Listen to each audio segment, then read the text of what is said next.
Waalaikumsalam warahmatullahi wabarakatuh.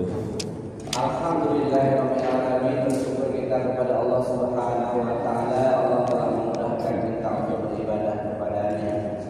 Kemudian salawat dan salam semoga senantiasa Allah limpahkan kepada teladan kita Nabi Muhammad Sallallahu alaihi wasallam. Ya Rasulullah, Pak Supri meminta saya menyampaikan malam ini di luar tema saya, tapi masih berkaitan juga dengan akhlak. Yakni tentang perkara yang pasti akan sampai kepada kita cepat atau lambat, siap atau siap, suka atau terpaksa. Yakni kita akan bicara tentang kematian, al-maut, al-wafat, al-rajul, al-ajal. Yang ada di Allah, memang dalam agama kita ini belajar ilmu tentang kematian itu sama halnya kewajibannya seperti belajar tentang bersuci, berwudu, sholat, belajar tentang tayamum, sama belajarnya. Jadi kita juga diperintahkan oleh Allah dan Rasulnya untuk belajar tentang kematian. Karena ketika salah menyikapi kematian, maka itu kesengsaraan yang didapatkan. Karena sesungguhnya siapa kita bukan yang tampak hari ini. Kalau malam ini kita lagi nuntut ilmu, hebat tidak. Tapi siapa kita baru ketahuan setelah tiba pada hari kematian kita. Kata Rasulullah, innamal a'malu bil khawatim. Sesungguhnya seluruh amal itu tergantung kepada penutupnya. Penutup dari amal-amal kita adalah kematian kita. Siapa kita baru ketahuan setelah kita mati. Apa yang kita lakukan hari-hari menjelang kematian kita. Nah, jamaah belajar ilmu tentang kematian memang diperintahkan, bukan hanya sekedar mengingat. Sehingga Allah Subhanahu wa Ta'ala itu menyebutkan kematian itu setidaknya dalam 5 kata.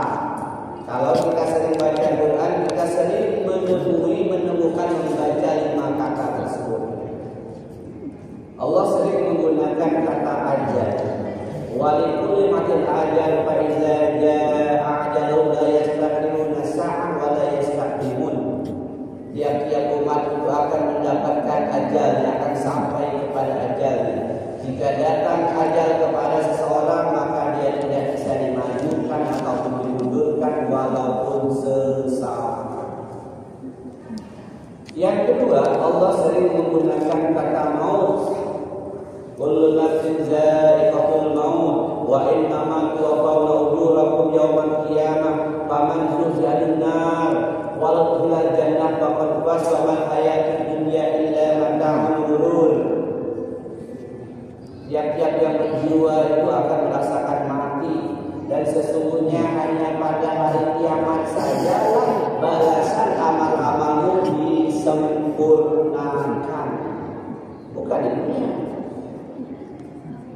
Jadi ada orang yang ahli ibadah, berbuat baik, luar biasa, tapi kehidupannya bolak-balik, ekonominya susah, badannya banyak penyakit, tetangga jahat.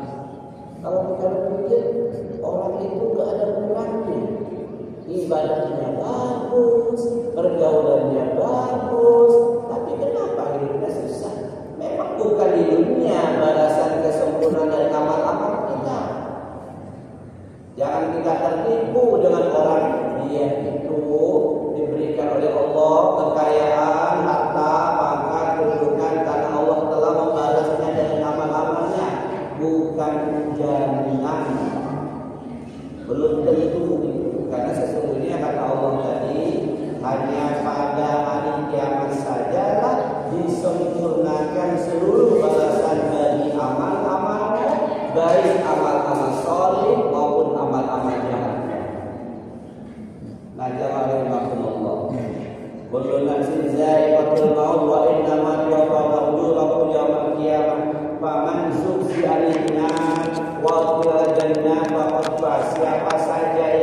dijauhkan dari neraka dan dimasukkan ke surga, itulah orang-orang yang paling beruntung.